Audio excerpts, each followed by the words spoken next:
you and I kind of talked about 5 right things to be consistent in or consider around community building. Can you like go down that list real quick, and then I'll come back and let's go a little bit deeper on each one. Now, what was the first one? Have a clear purpose. Have a clear purpose. Okay.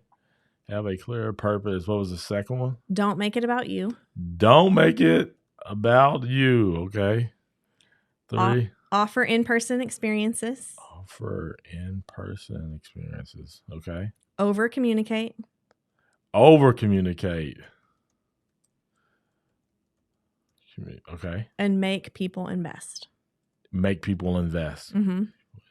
Okay. So let's kind of just go back through these kind of slow and kind of open them up a little bit. So have a clear purpose. Yeah.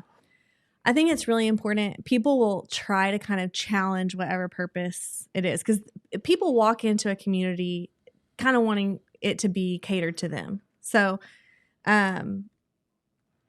if church, for example, does this really well. Like the purpose is Jesus. So you're going to have some teenagers, and you're going to have maybe somebody in like a biker gang, and you're going to have the single moms. Everybody's together. It doesn't really matter what walk of life or background. They're all united by Jesus, right? So if your community has a very clear purpose, it just helps to unite everyone, and it helps make all the decisions really clear. So for one example, at the Treasury, we serve women specifically. There's been a lot of pushback about that. Well, like people are mad? Oh, not mad, but they have a problem with it? Oh, a lot of people have a problem with it. Even trying to get a loan for a business that serves only women, you can't do it. I could only get a loan for the build out of our space if it was co-ed. Really? Yes. But yeah, people are, well, what about the men? Well, that's the thing. If you have your community that's like all about like non-dairy milks, someone's going to say like, what about the dairy farmers? The dairy farm, this is just not that kind of place. Yeah. So you can be specific and clear. And, as a space for women, it helps really define a lot of things. It helps us define the aesthetic and the furniture, but it also helps us define, we're not going to host an event at 3:30 in the afternoon, because a lot of women at 3:30 in the afternoon are in a school pickup line or they are trying to get kids home or to a practice. And so having a clear purpose just helps you make all those decisions along the way. So it makes it easier. Yes, it makes it much easier to make those decisions. Yeah.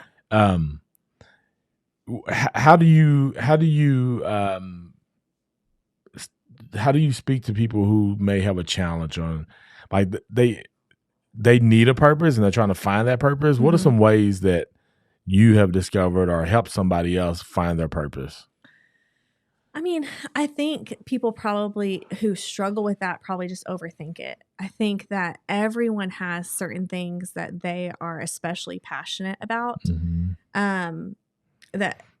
Maybe even too many things, but it doesn't hurt to take one thing that feels really important to you. What's the thing that keeps coming up in conversation that you really care about and that sometimes you feel frustrated other people don't care about? And then just really start, I think some really good advice that Stacey Johnson actually gave me back when she lived in Oklahoma City, she gave at an event, was just like, don't try to make something formal out of it at first. Just start small. So you don't need to say, I'm building a community around this. You can just take someone out to coffee and talk to them about it first. Yeah. Don't try to monetize it. Don't go get the URL. Yeah. Like you can just do something for fun for a little bit and then see what is coming to the top from that. You got to get the URL. How many URLs do you have, Eddie? I just want to know. How many do you have? I cleared some out the other day. Yeah. My wife, there's a running joke about, like, if I say anything, she's like, did you go by the URL? Because she gets tired of seeing the things come out of our account. Because, like, you start looking at it, you're like, wait, I spent like $200 to $300 on URLs. It's dangerous. Just $20 at a time. Like, yeah, no, for sure. Especially like if you're trying to get fancy and get .community or something like that, you're going to go bankrupt trying to just do that. Okay, so number 2, don't make it about you. Yeah. Don't make it about you. Why do you say that? What does that mean? I think that some people have a tendency to, and I've seen this in other communities that haven't really had very much longevity. unless it's like a personal fan club that you're starting, it does not need to be a group of your best friends necessarily. So I think some people, in trying to kind of niche down or trying to be really specific, end up with a group of people who are just like them or who just agree with everything that they're going to say. Someone can be part of your community and you have very different ways of seeing the world. That doesn't matter. So, and going back to purpose, as long as you're united in your purpose, don't feel this pressure to be best friends with everyone in the community. Don't make it all about you. There's your ego is going to have to just kind of die and say that this person is not, they're not my vibe, and that's okay. They can still be part of the community because of that purpose. Yeah. So let the purpose be the thing that brings you together and not make it just about you. Yeah. Otherwise, you're going to be looking out at a room full of people who are just like you, and that doesn't make for a very good community. Maybe a good slumber party. Maybe a birthday party. Maybe. Okay, so number 3, offer in-person experiences. I think that a lot of people think, like I get asked a lot. For example, I bought a pair of Nikes. Now I'm on this list to join this like Nike club. Okay, that's not a community. Like a group of other sneaker fans who I'm never going to see. I have no real like skin in the game, and I don't care. It doesn't make me. I mean, Nike wants me to be a Nike super fan because I'm in this club because I bought the shoes. I think post-pandemic, we're still struggling with like how much of just a virtual connection we can really get away with.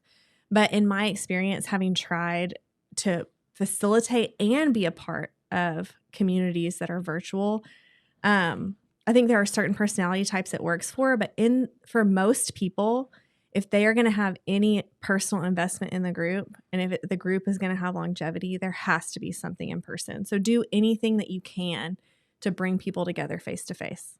Gotcha. And I think you do a good job of that. Like, and sometimes it may just be grabbing coffee, or it may be a summit. I feel like summits are in-person kind of experience where people come together or whatever the case may be. So number 4, over communicate. Yes. I think when I look back to mistakes that I made in building community, I thought, well, I reached out to that person once and I didn't hear back. Or I sent out one email and then we had really low attendance to a thing. It just doesn't work that way. I mean, you really have to put it on the other person to tell you that they're annoyed with how much you're reaching out to them. But it doesn't. Have you gotten that? You know what? That's the thing is, as much as I have felt like I've annoyed people, no one has ever told me, hey, cut it out with the emails. No one's ever told me that. Yeah. So I think now at the Treasury, for example, I mean, I will have people, I guarantee you in 2 weeks, one of our members will come up to me and say, I didn't even know about the Working Mom Summit. And I've been telling them about it since November, So we send emails, we send postcards, we put posters up, and I send a quarterly newsletter to their house, a physical newsletter. I text them, I call them, I tell them when I see them, just communicate as much as you can. Find as many ways to communicate with your audience wherever they are and do it constantly. Yeah. Until someone says they can unsubscribe. So let them unsubscribe if they need to. But if there's so many distractions and our attention is so fractured, to build a community, you're going to have to just ask people constantly. For sure. That, they can unsubscribe, and I get the same thing. So I'm a pastor of a church, bulletins, email, text, social media. And I feel like we do a on stage. Yeah. Like I feel like we do a great job of putting whatever the message is out that, hey, this thing is coming. Yeah. No church on Sunday. No church on Christmas Day. Yeah. Great example. No church on Christmas Day. People show up. And like, I did not know that there was no church on. I'm like, where have you been? Over communicate to your community. Over communicate. Because trust me, you miss somebody. And it's not just you. It's not just me. I was at a school the other day and we started talking about the same thing because a particular person, so there's 3 of us in the room. all three of us go to the same church. Mhm. One of the ladies like, I didn't know that. And the other lady starts laughing. But they was like, but we get the same thing here at the school. Like, Yeah. we can do everything we can. We can over communicate, think everybody's, but nope. Send out that one last text or do that one last thing because trust me. And having the treasury having been around for 4 years, I have learned that sometimes like people will say, I'll invite them to come to something and they'll say, I can't, but ask me next time. And I always think that's a cop out. I'm like, they don't really want to be asked next time. That's a no, right? But sure enough, I will ask again. I have an email folder of people who said, so that I can remember this, said, thank you for not forgetting about me. Thank you for asking me this again. Wow. Because they really do mean it. And that's what you have to put it on the other person to be honest with you and not take it upon yourself to say, oh no, they're probably just trying to be nice. Just ask again. Because we have this tendency to think that everybody's like us. And so like, if I don't want to keep getting emails or if I don't want to keep getting phone calls, surely, but that's not true. But let's say that let's say you're dealing with 100 people and 50 do and 50 don't. Yeah. I mean, look, 50 people showing up is great. It's a great thing. Yeah. So that's really cool. All right. Number 5, make people invest. Yes. I think for people to be engaged in a community, they've got to have some skin in the game. So I've done communities that are totally free, paid, variety of things. I think, and sometimes it does look like money. It looks like they feel invested because they're paying monthly to be part of a thing. But sometimes it looks like making them volunteer, giving them a job whenever they show up, because if they don't have a job, they're not going to come at all. But people want to, a lot of people feel a huge sense of belonging when they're asked to do something. And I think that's something when I was hosting Creative Mornings, I learned a lot about asking people for stuff and asking people to invest their time because we had to. I mean, the Creative Mornings has a rule that you just can't have money change hands for anything. So making people invest their time really helped with just buy-in of getting the community started. So I would definitely recommend that. What has been, thank you for those 5 things. Those are great. What's been your favorite community that you've probably started or had the opportunity to be a part of? And don't say church, not anything outside of church. I do love church. I think, I can't pick a favorite. The 100 community is so new. I can't wait to see what continues to happen with that. The treasury community is very, very special to me. I think one that was the most fun to build was Creative Mornings in Oklahoma City, because it was so you had some structure that was given to you from, like, if you don't know, Creative Mornings is a global breakfast lecture series, kind of like TED Talks, but they have headquarters and then they have all these chapter cities. So I started the chapter in Oklahoma City. So a lot of people who are involved in that had heard about Creative Mornings globally, and they were just really excited. They felt like Oklahoma City, like the creative community in Oklahoma City felt like, wow, we're really on the map now because we have this thing. Yeah. And it was really fun to build something that was not at all about me. I think there was so much freedom in having it be under this Creative Mornings umbrella where I wasn't getting paid. It was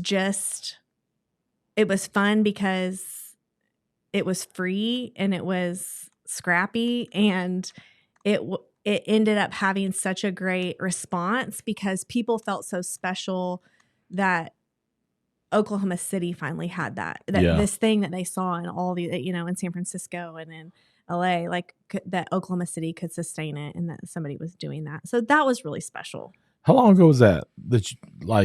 How long has it been going outside of the pandemic? 4 years? Did it do 4 years before? It was 2018 when you started? Yeah, I guess I started it in 2008. I did it all of 2018. So did you just do 1 year or 2? I know. We only did 1 year. Really? Yes. I feel like it was 2 years. Maybe it was. You would know. You would know. I think it was just 1. And then that was the other fun thing too, is that when you build a community that's not about you, you can hand it over to another volunteer and walk away and have total faith that because nobody's there for you. It gives you a lot of freedom. I mean, back to my number 2 point on community building, it gives a lot of freedom because if you don't make it about you, then the success, it's not your success. It's the community success. Yeah. It's failure. If somebody comes and says, I hate it here, this sucks, you don't take it personally because it's not Hannah's club. It's like, all right. So there was a lot of freedom in that, and it not being about me, and being able to pass it off and watch somebody else do it was just a lot of fun. Yeah, yeah. So now a third person has now taken it over, right? I wish I could tell you that I've kept up with that club, but I just okay. I think you don't get the emails? I don't think so. See what we're saying right now? Or I don't open them. I probably unsubscribed because my inbox is overwhelmed. No, I think I've been to like one event since I really? Yeah. I need to make one. I was going to try to go. Was it last Friday? Indeed, get to go, but I'm definitely gonna try to get in there and make one. So, well, cool beans, Hannah. I appreciate you being willing to make that trip to Guthrie, America, with Theo in there. What up, Theo? Well, okay. So, ladies and gentlemen, again, thank you for hitting that play button for another episode of the Hetty Coleman podcast. And as always, ladies and gentlemen, wait a second. Hannah, tell them where they can find you. It'll be in the show notes too. The Treasury OKC on Instagram and 100mag.com to buy the magazine. 100mag, is it on Instagram too? It's 100mag, isn't it? I think so. 100mag. Just search 100mag, but check it out. We'll have it linked in the show notes as well, but it is definitely something that you want to be connected to. 100.magazine on Instagram. 100.magazine on Instagram. All right, ladies and gentlemen, go win.